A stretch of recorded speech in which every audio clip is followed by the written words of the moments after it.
lots of thoughts trying to come out at the same time. But,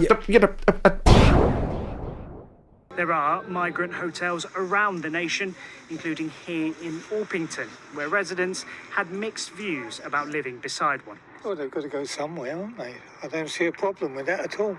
There's plenty of places they can put them. What was wrong with that? What was wrong with that ferry out of the other side of Poole? Today's protests follow the High Court ruling where Epping Forest District Council successfully secured a temporary injunction to block asylum seekers from staying at the Bell Hotel.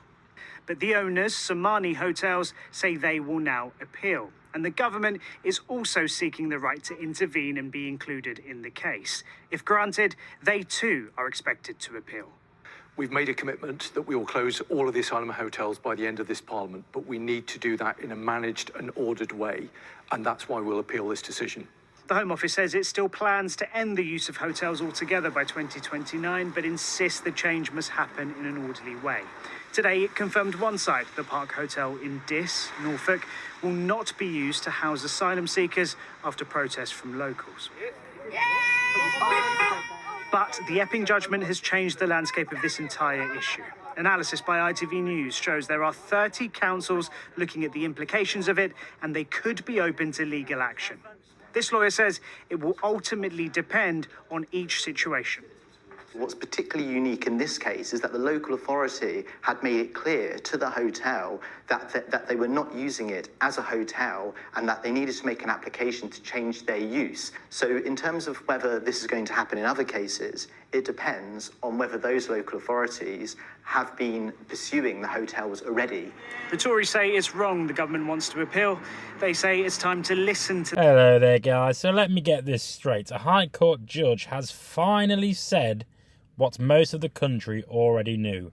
Stuffing 138 young men into a hotel in Epping against planning laws wasn't exactly the greatest idea in British governance.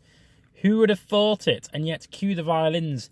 The BBC rolls out its sympathetic coverage interviewing Abdi, not his real name obviously, who's upset that he doesn't know where the next free hotel stay will be. Welcome to Britain 2025. Citizens can't afford their mortgages, but illegal migrants fret about which taxpayer-funded bed they'll be given next. What's even more telling is Abdi's honesty. He admits he wouldn't tolerate mass migration in Somalia either.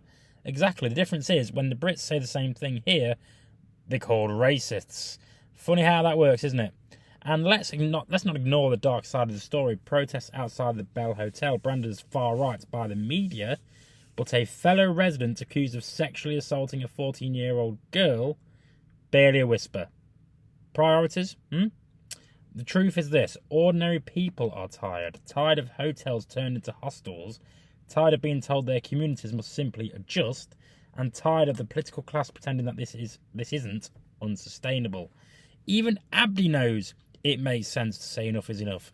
Maybe, just maybe, it's time that the government stopped wringing its hands and listened to the people for once, because the patience of Middle East, or Middle England should I say, is running out. And unlike the hotels, that's one resource the state can't keep topping up.